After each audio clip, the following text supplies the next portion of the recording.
जय किसान. नमस्कार. आपण पाहत आहात वावर न्यूज. मी आज आहे परळी येथे मागच्या 31 तारखेला जो तौहीदभाई खान यांचा मर्डर झाला परळीमध्ये, या मर्डरच्या बाबतीमध्ये त्यांच्या कुटुंबियांच्या या ठिकाणी आपण प्रतिक्रिया तर सर्व महाराष्ट्रानं सोशल मीडियाच्या माध्यमातून किंवा टीव्ही चॅनलच्या माध्यमातून आत्तापर्यंत पाहिल्या आहेत. पण खरं पाहिलं तर या कुटुंबियांना जी हत्या झाली, तौहीदभाईची जी हत्या झाली, या हत्येचा कुठेतरी प्रशासकीय वर्गातून न्याय हवा आहे. या न्यायाच्या प्रतीक्षेमध्ये त्यांचं कुटुंब या ठिकाणी त्यांच्या घराच्या बाजूला अजून हा पॅन्डल देऊन या ठिकाणी तळ ठोकून आहे. आपण या ठिकाणी हत्येच्या बाबतीत जर बोलायचं झालं तर कुठंतरी या परळीसारख्या ठिकाणी मागच्या गेल्या 1.5 वर्षापूर्वी संबंध महाराष्ट्रामध्ये जे निर्गुण हत्या झाली संतोष देशमुख यांची, त्या हत्याच्या कुठंतरी त्याच पद्धतीमध्ये किंवा त्या हत्याच्या निर्गुण हत्येच्या बाबतीत एक कणही कमी नसेल अशी निर्गुण हत्या या ठिकाणी परळीमध्ये पाहावयास मिळाली आणि ती झाली. आता या ठिकाणी तौहीदभाईचे बंधू आहेत. बंधू या ठिकाणी आपण तौहीदभाईच्या हत्येला आज 10 दिवस झालेत. असे आपण पाहिलं 2 फक्त या ठिकाणी आरोपी पकडले आहेत. पण तसं पाहता या हत्येमध्ये अनेक आरोपी असू शकतात, कारण दोघांची ही घटना असू शकत नाहीये. याबद्दल आपण काय बोलाल? ही जी हत्या झाली हे अतिशय निर्गुण हत्या आहे, एकदम क्रूरतेने मारलेली हत्या आहे आणि ह्या हत्येमुळे माणुसकीला काळीमा फासणारी ही घटना आहे.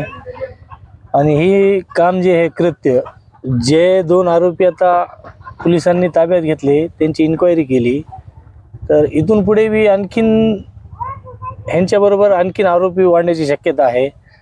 पोलीस जे आहे तर ह्याचा तपास करत आहे.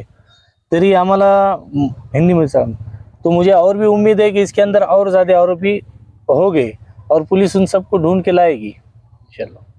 या ठिकाणी आपल्याला असं म्हणायचं किंवा या ठिकाणी 2 आरोपी असू शकत नाहीत. नाही, जे 2 पकडलेत त्यांच्या मागे पाठीमागे कुठेतरी अजून साखळी असू शकते. हो. आणि त्या आरोपींना कुठेतरी आता अद्यापपर्यंत जे काही पोलिसांना समजा 2 आरोपी सापडलेत आणि बाकीचे जे आरोपी आहेत त्या आरोपींना कुठेतरी कोणाच तरी एक मोठं राजा असेल असू शकतं, असं या ठिकाणी आपल्याला म्हणावं लागेल.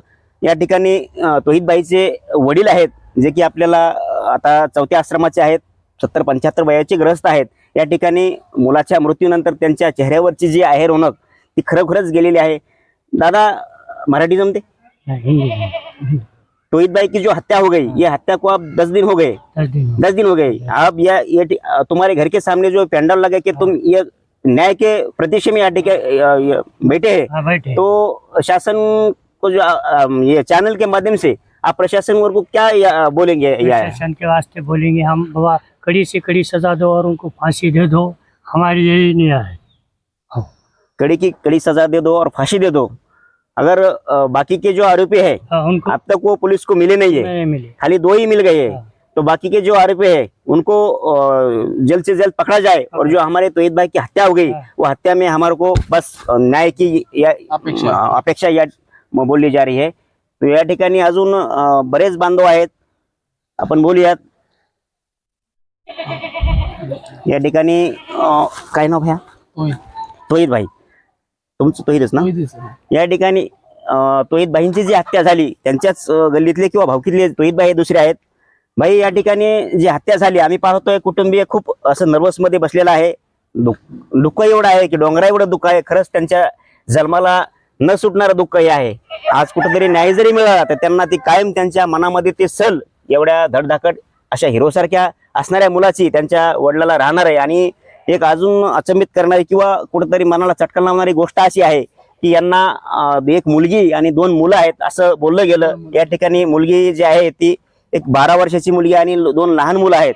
कुठेतरी मनाला चटका देणारी अजून एक गोष्ट आहे की, आणि विशेष म्हणजे या कुटुंबाचा जो उदरनिर्वाह आहे ते उदरनिर्वाह करण्यासाठी यांच्याकडे कुठेतरी आर्थिक सुबत्तेचं साहित्यही नाहीये. त्यांना कुठं शेती नाहीये किंवा कुठला व्यवसाय या ठिकाणी नाहीये. आणि खरं पाहिलं तर वडिलाच्या पाठीमाघारी म्हणजे ज्यांचं लहान बालकांचं छत्र हरवलंय अशा बालकांना पुढील आयुष्यामध्ये कुठेतरी पोटाची खळगी भरण्यासाठी व आयुष्य चांगलं जगण्यासाठी कोण पाहिल ही एक मोठी या ठिकाणी खंत म्हणावी लागेल. आपण या हत्येच्या बाबतीमध्ये न्यायाच्या प्रतीक्षेमध्ये बसला आहात. आपण या न्यायाच्या बाबतीमध्ये प्रशासकीय वर्गावर कुठला असा विश्वास ठेवणार आहात? आम्ही प्रशासनावर आम्ही विश्वास आहे. अजून आरोपी वाढणार आहे, पण 2 जणांचा हे काम नाही. दोन जणांचं काम नाही, 2 आरोपीचं काम नाही. ते समोरचा जो आमचा माणूस होता तो लय हे होता, स्ट्रॉंग स्ट्रॉंग होता. एक किंवा दोन माणसाला आवरणार नाही असं आवरला म्हणा. नाही, अजून आहे आरोपी अजून, त्याची पण तपास चालू आहे.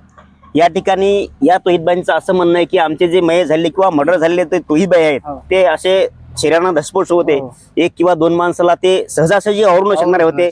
पण नक्कीच या ठिकाणी यांच्या मतानुसार किंवा यांच्या पाठीमागं अजून कुठेतरी बऱ्याच प्रमाणामध्ये कुठेतरी गुन्हेगारीमध्ये त्या ठिकाणी त्या हत्या केसमध्ये कुणीतरी अजून इन्व्हॉल्व असणं अशी या ठिकाणी यांची शंका आहे. हो. आपण पाहिलं या ठिकाणी कुटुंब प्रतीक्षेमध्ये बसलं आहे आणि थोड्याच वेळामध्ये अगदी मला वाटतंय सुरेश अण्णा धस या ठिकाणी या तोहिदबाईंच्या कुटुंबियांना भेट देण्यासाठी येणार आहेत. नक्कीच त्यांच्या माध्यमातून मी प्रशासनाकडे कुठेतरी न्याय मागण्याची जी गोष्ट आहे ती प्रखरपणे मांडण्याची एक बाजू होऊ शकते. कारण सुरेश अण्णांनी गेल्या 1.5 वर्षापूर्वी संतोष अण्णा देशमुख यांच्या मर्डर केसमध्ये शासनाला खूप धारेवर धरून कुठेतरी बाजू मजबूत करून घेऊन शासनाला त्या प्रकरणामध्ये निकालच लावून द्यायचं भाग पाडलं. त्याच उद्देशाने या ठिकाणी अण्णा येत असतील आणि नक्कीच अण्णा आपल्या या माध्यमातूनही कुठेतरी मोठ्या प्रमाणे तुमच्या लढ्याला पुढे जाण्याचं करतील. आपण पाहताय या ठिकाणी पडली तशी बदनाम ही सतत आणि कुठल्याही गोष्टीमध्ये किंवा कुठल्याही कार्यामध्ये झालेली आहे. आणि परळीच्या कारणानं बीड ही महाराष्ट्रामध्ये किंवा देशामध्ये बदनाम झालेला आपण पाहतोय. अनेक झाल्या हत्या येथे, अनेक झाल्या हत्या येथे, अनेक झाला गुन्हा आणि बीडचा बिहार होतोय पाहतोय पुन्हा पुन्हा. परळीच नाही तर अख्खा जिल्हा आणि जिल्हाच नाही तर राज्यामध्ये परळी हे केंद्रबिंदू, बदनामीचं केंद्रबिंदू या ठिकाणी झालेला आपला जाणवते. आपण पाहत आहात वावर न्यूज. धन्यवाद.